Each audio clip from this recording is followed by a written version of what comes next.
Good day, everyone. So for today's lecture, we're going to discuss the use of animals in medical research. So for this particular lecture,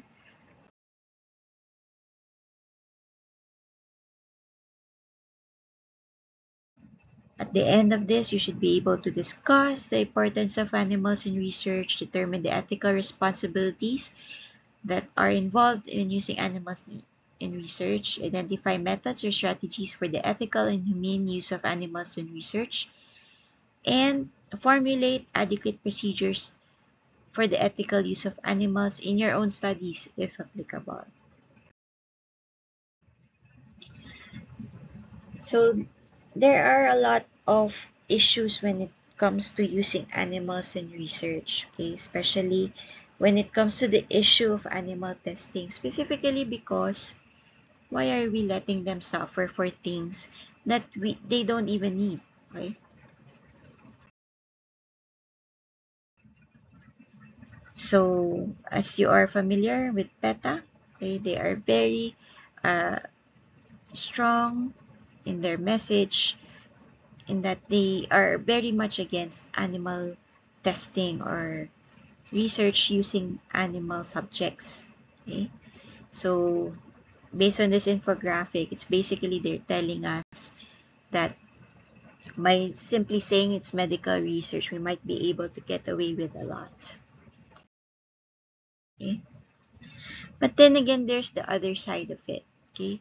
So basically, uh, the other side says that animal research helps save lives.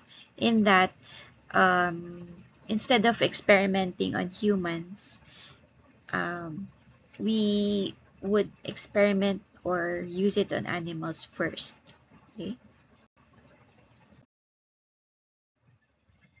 Okay. So this is again the other side of it. So basically, they're asking you to choose. Would you rather choose the rat or the child as your subject?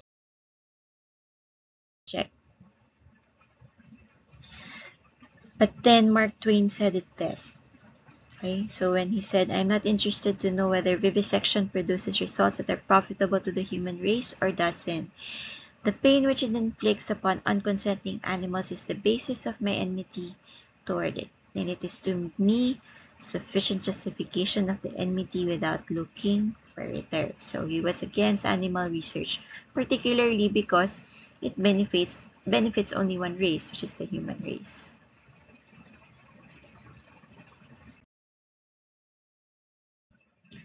So with those in mind, should we really be using animals for our research subjects?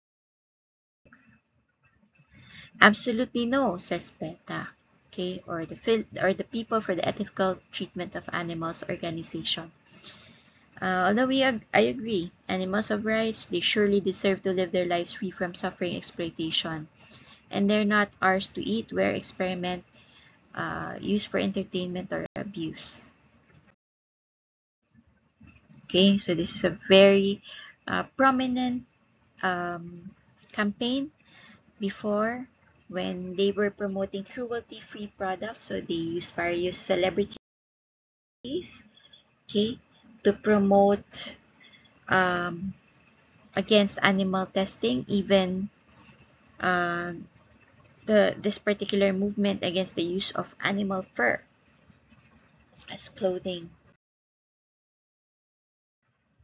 But though there is the other side, okay, animals in biomedical research have helped promote advances in biological science and medicine, in that 74% of the major advances from 1901 to 1971 are attributed to animal research. 71% of the 82 Nobel Prizes in Physiology and Medicine from 1901 or 1982 can also be ascribed to animal research. Okay, so if you look at animal studies, okay, so a lot of them concern fundamental biological studies as well as research and development. Okay, so there's really a lot of benefit we can gain from animal studies. So when can animals be used? So how do we determine whether or not we use human participants or animal participants? One, when there are no other alternatives. Okay? And when confirmation has been made that research activities are not necessarily duplicating previously conducted experiments. Of course, you don't want to do an experiment over and over again and expect different results. Okay? So also when experiments involving animals are relevant to human or animal health and will advance scientific knowledge or will be good for society. So since we've already identified instances where animal research is necessary, how do we become ethically responsible? How do we go about it in a humane way? Okay? So let's all remember we have this responsibility to treat them humanely. Okay? And we have to avoid or minimize the pain and distress we are causing on these animals. Luckily, there are regulations and policies in place that help us to ensure humane and ethical practices. Okay? So the key players in animal research are the institution investigator, the veterinarian, and the IACUC, which is the Institutional Animal Care and Use Committee. So basically, all these players work hand in hand to ensure the humane and ethical treatment of animals. So these are their roles when it comes to animal research. So basically, unlike other human research, there we have the addition of a veterinarian. So all these key players, they should work hand in hand. They're basically overseeing each other so that the animals are protected. But then there is this issue, no? So when peers provide oversight at their own institution, does this sound like the fox guarding the hen house?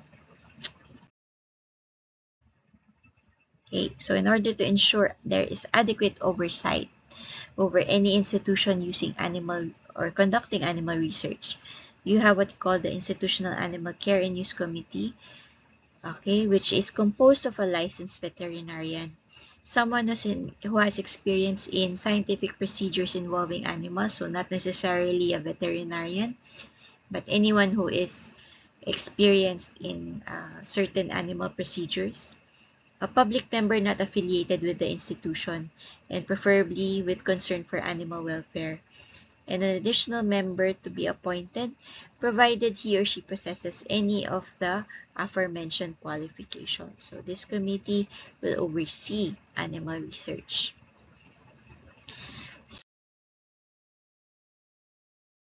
So what particular uh, codes of conduct can they use in ensuring that the animals are treated humanely and ethically? So we have both international and local laws and guidelines. So for the international guidelines, we have International Guiding Principles for Biomedical Research Involving Animals by the Council for International Organizations for Medical Sciences, or the SIOMS.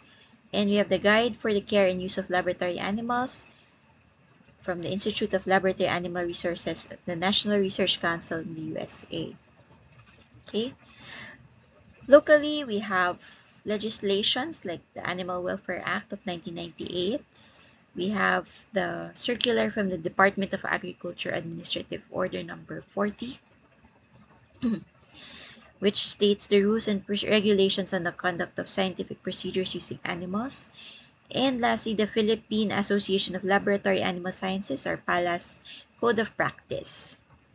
Okay, so all of these are some of the references we've used for this lecture.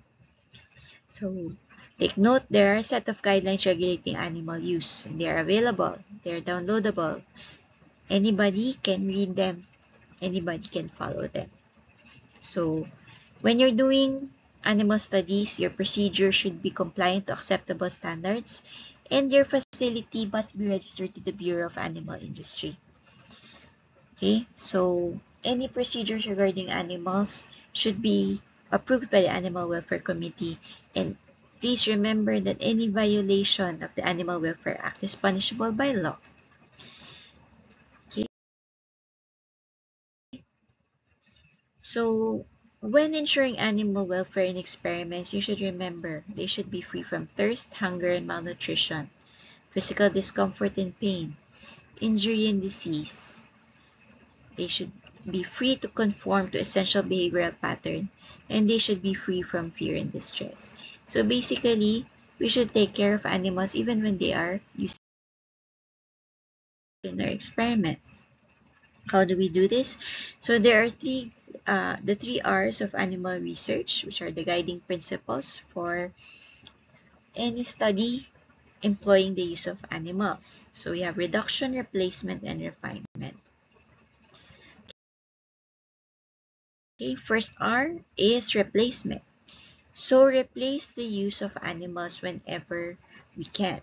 So you can use organ or tissue cultures instead. Okay, you use computer simulations which are becoming popular nowadays, or you can use other species which are in the lower phylogenetic species, okay, or low, yeah, like your invertebrates, like your fruit flies, etc. Next is reduction. So when we say reduction, you should use a design that uses the least number of animals. So why use 100 rats when you can make do with 10? Okay, so you have to be less greedy, okay, when it comes to using animals. Okay, so you use a pilot experiment to try your methods and techniques if they are feasible, and then you modify them before you use more animals in the next phase. Okay, biostatisticians should be consulted so that the animal experimental group will be reduced to the lowest number to yield statistically significant results. So don't use a lot of animals if we can help it. Next is refinement. Okay, the techniques should ensure that they cause minimal discomfort to the animals. Okay, so they should be performed by experienced animal technicians or handlers. Okay, so for mice in particular, you should make sure that they are conditioned for at least 3 to 5 days before the beginning of the study, and they are trained to be familiar with manual handling. Okay, mice are observed twice daily or more often during the day when necessary for early clinical signs. Okay. Now, where do you get animals? Of course, you cannot get them from just anywhere. So there's a circular from the Department of Agriculture, AO number 21, series 2003, which states the rules and regulations on pet shops. So specifically, it's unlawful to get animals for experimental purposes in pet shops. So when you use animals for research, they should come from a source where the quality and health status of the animal is ensured. So these are some of the institutions or places you can get experimental animals. So for rats, you can go to FDA or St. Luke's. For mice, you can go to UP Manila's NIH facility, or RITM, or St. Luke's also for mice. Okay, so when you're ordering or when you're obtaining animals for research, you have to consider, of course, the age of the animal you want to experiment on, and consider, of course, the gestation, the how many weeks they are required to wean them from their mother, and the time it takes for them to grow to the age that you want. So for a 7-week-old mouse, you should consider that it would take 10 weeks total. So you have to order your animals way in advance before you start your animal testing.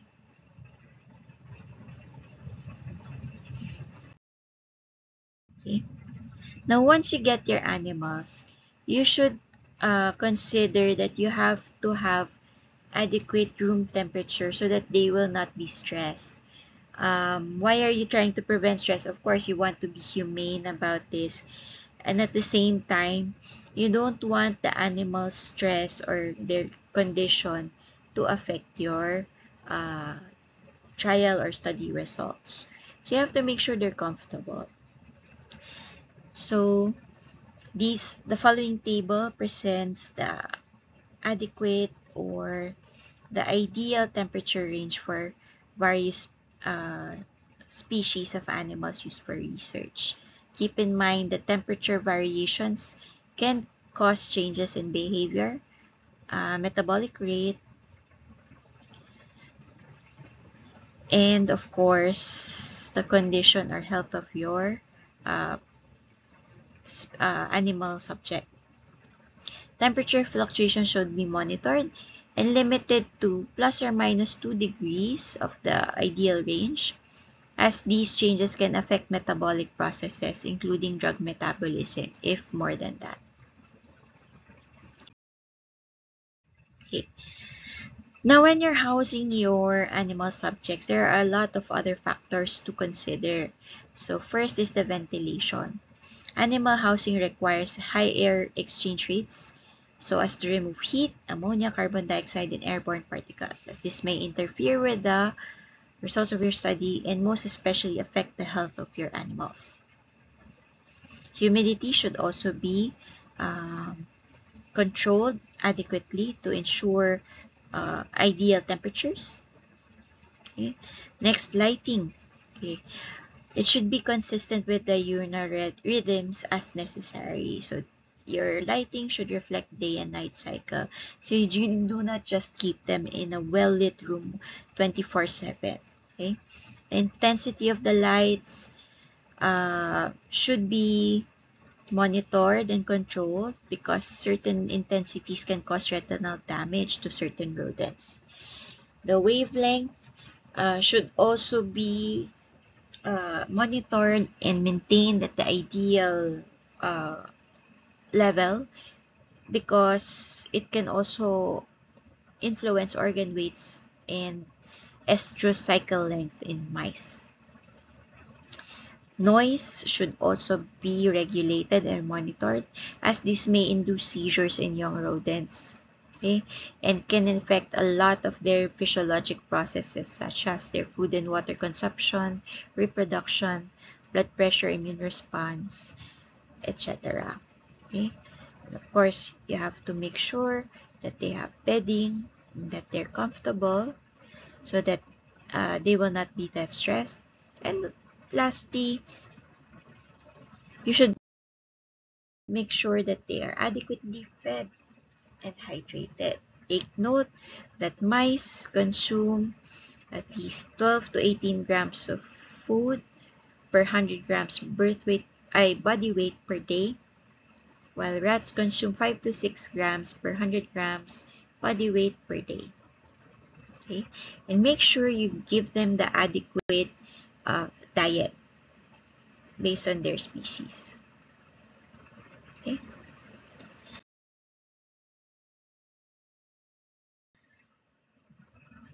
Now, important for handling animals are the following factors. Acclimatization, they should be given a chance to adjust properly to their new environment. When it comes to caging or their cages, the space per animal and number of animals per cage should remain consistent within a study, so don't overcrowd them, as this may cause significant differences in temperature, humidity, and air quality, noise, and vibration levels between different types of cages.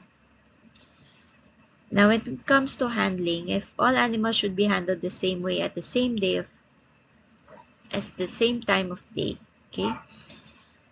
Handling must be gentle and consistent to minimize variability, and the kind of handling an animal receives may alter their behavior or physiology, thereby affecting its response in a study. So please be careful and gentle in handling the animals. Now, what are the requirements for animal research? So, the design should allow for the normal physiologic and behavioral needs of the animals to be met. Okay, so allow animals to remain clean and dry. You should allow adequate movement of air. They should be given access to clean food and water. Okay, you have to adequately secure animals so as not to allow escape or entrapment. Okay, so they have to be careful. Your facility should allow observation of the animals with minimal disturbance and allow easy cleaning and sanitation. So your setup should be can be as follows. Okay, and make sure that all the requirements of your animals are met.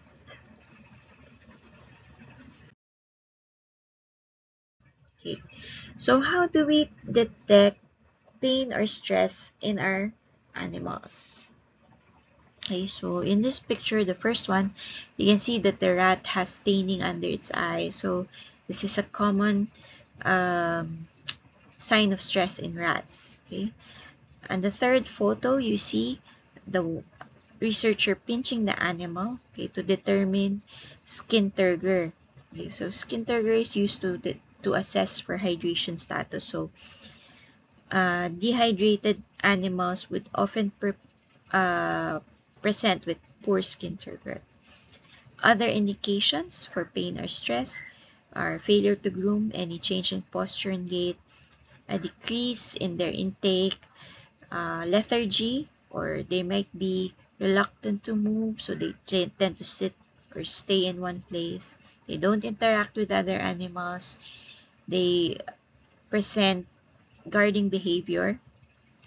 They also present with behavioral changes such as avoidance or resentment of handling, scratching or biting, or they may present with significant or substantial weight loss.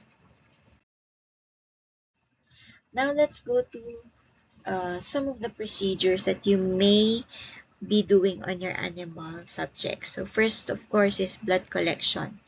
As a general rule, the total blood volume is about 5 to 10% body weight of an apparently healthy animal, but it may decrease in poor body condition or poor conditions. Okay?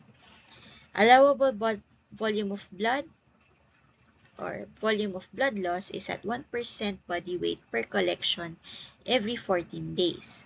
So example is if you have a 20-gram mouse, 1% of that is 0.2. So you can only get 0.2 ml from this mouse every 14 days. Now if you have a 200-gram rat rather, 1% of that is 2 ml. So you can only get 2 ml of blood from that 200-gram rat every 14 days. Okay, so again, if repeated sampling must be done, total allowable collection in the 14-day span still must not exceed 1%. Okay. Now, how do you get blood from mice? Is it the same as humans? In some ways it is, in some ways it is not. So below are some of the common methods used in getting blood from mice. So first is saphenous vein extraction, in which you get blood from one of the veins in their legs.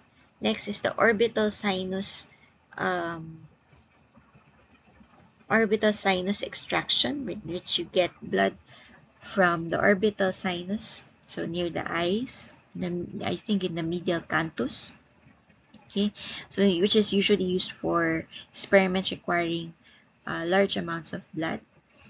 And you can also use intracardiac method for getting blood, wherein you get blood directly from the heart of the mouse.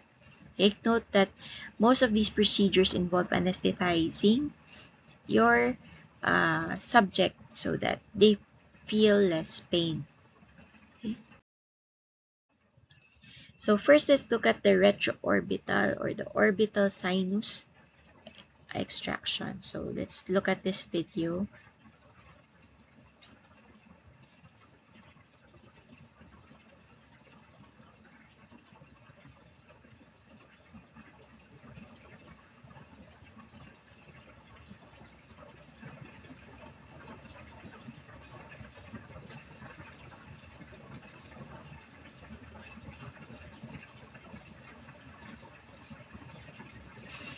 So as you can see, they put a pipette near the medial canthus to extract the blood. Again, the mice is anesthetized.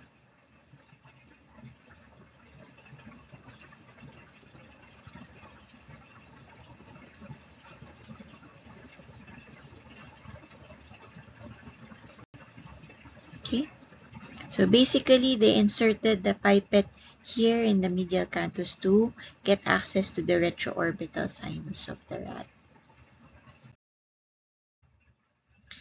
Next up is the saphenous vein collection, in which they get it from one of the hind legs of the animal. Baba. Pag kinuha nyo siya, ilapag nyo kagad.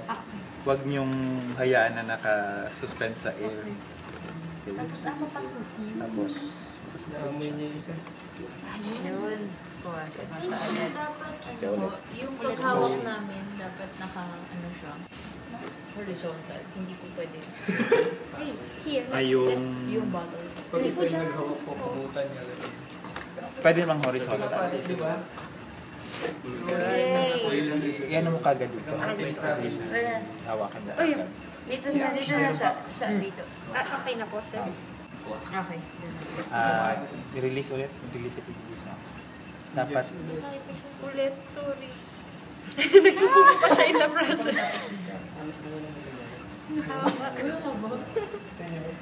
pag hawak mo, push mo siya, no? So itatagtag muna siya. Okay. Tagtag mo na lang. So, kasi pag masyado siyang mataas, pwede siyang umalis. Ito ako, hindi ako. Sa ganun lang yung paghawak.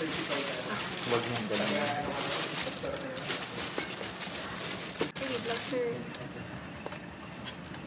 Ganyan. Yan. Laki kasi ng ilong eh. Lahat sakop eh. Ito, yan mo siya. Dito mo. Ikaw sa dulo. Itong part na to nakaganon siya. Ito itong tail, nakaganon siya. Kasi kung tail ang hawakan mo, wala ka na siya. Yan. Good. So, palit tayo. So, second demo to, ha? Yan, sa... Okay. So, huwag mong takpan yung kanina natakpan natin.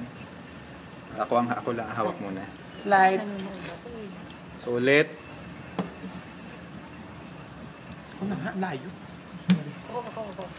Tubig. So, i-wet nyo talaga. Kailangan fully wet Ngayon yan. lang siya maliligo kasi. Malamig. Ganyan ba sa inyo? Sige Marvin, subukan ko kung ganyanin ka. Tingnan lang hindi ka iiyak. Pasok ko sa tube. So, ito habang nag-shave, Sa ano? ah, Shave ko si So, Marvin doon. dapat sakto yung grip nyo sa animal. Dapat hindi siya gagalaw. Kung gagalaw man siya, minimal para hindi masugat habang nasi-shave or kayo masusugat.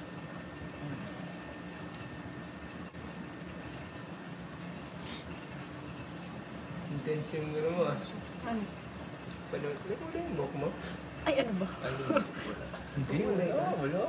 Oh, wow, this is the right time to discuss my hair color.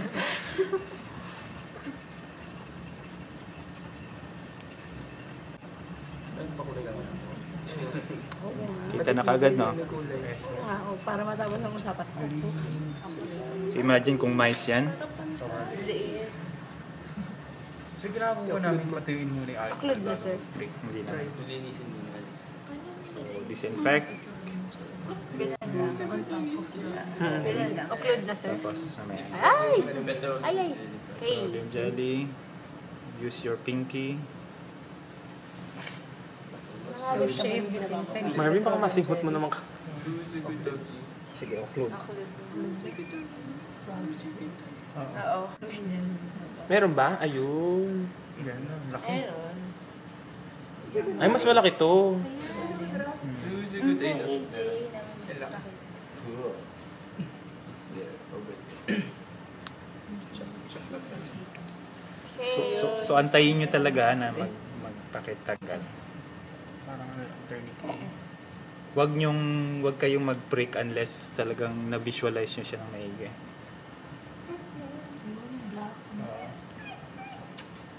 Hindi ako yun. Julian. Ciao. Sir, gaano kalalim po? Shallow tapos Kapag nabutas. You're right. Ay. Hindi. Yun yung mahirap dun. Sir, may chance ba magka-hematoma yung pag inulit-ulit? Actually, mag-hematoma naman siya, pero Ay. Be okay. Come on. tanggalin mo.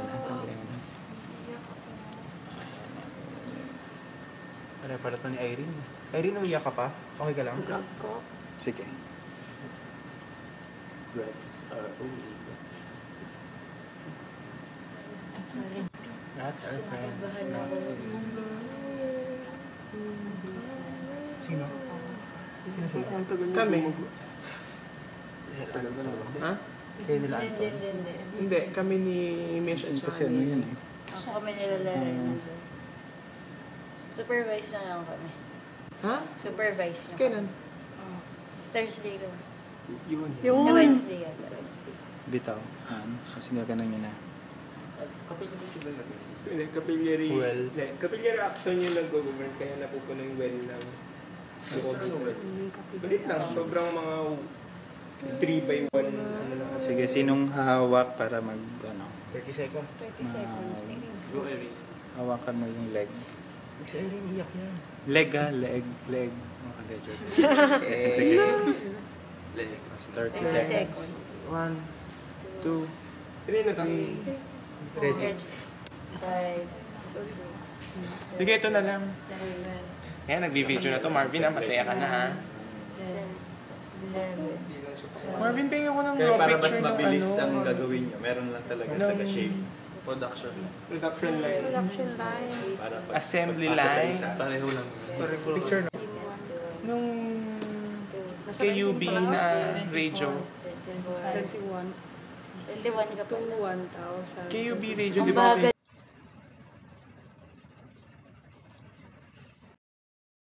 Okay, so what you saw a while ago was how they did the saphenous vein extraction.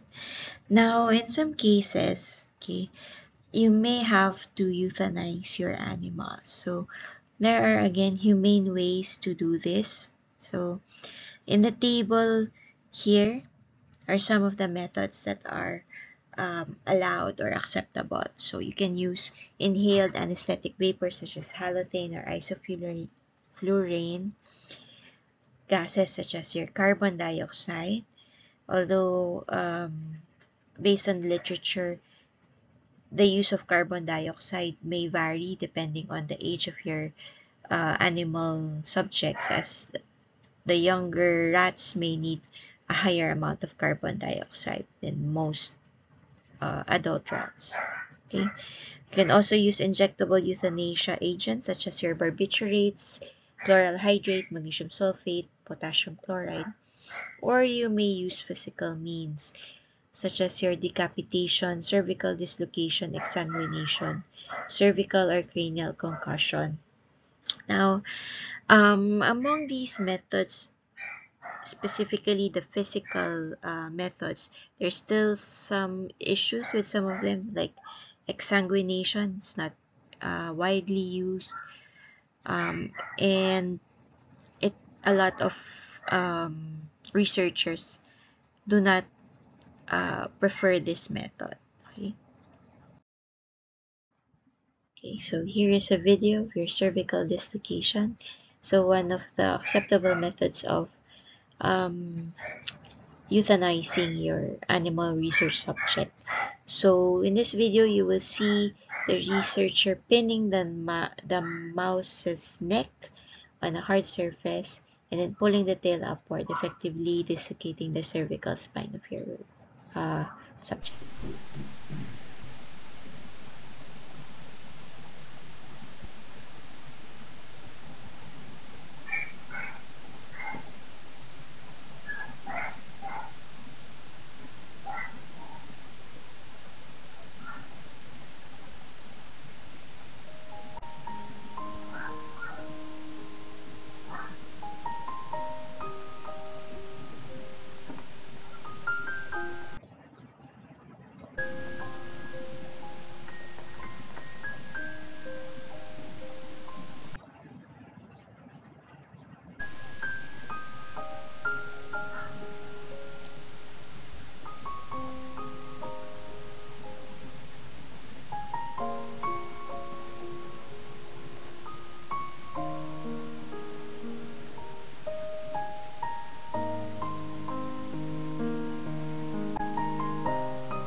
Okay, so that concludes our lecture. These are the references used in this lecture. Again, you do not need to read them, so because these are very long publications, especially this one, Care and Management of Laboratory and Other Research Animals from the UFAW. It's about 200 pages long. You don't need to read this. You just need to focus on what was discussed in this lecture. By the way, a special acknowledgement also to Dr. Wanko's lecture notes from 2017. Okay? So in summary, using animals for research activities is a privilege, not a right. So you can easily lose it if the ethical responsibilities are not satisfied. Remember always that animals have hearts that feel, eyes that see, and families to care for, just like you and me. So when you want, or if you want to use animals in your research, please be ethical, please be humane. Okay? So to end this lecture, here's a video from the Humane Society International.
Okay, so that concludes our lecture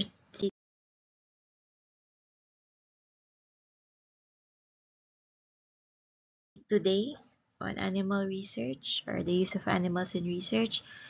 Please take note that no animals were harmed during the making of this lecture, although we presented some very intense videos in the contrary.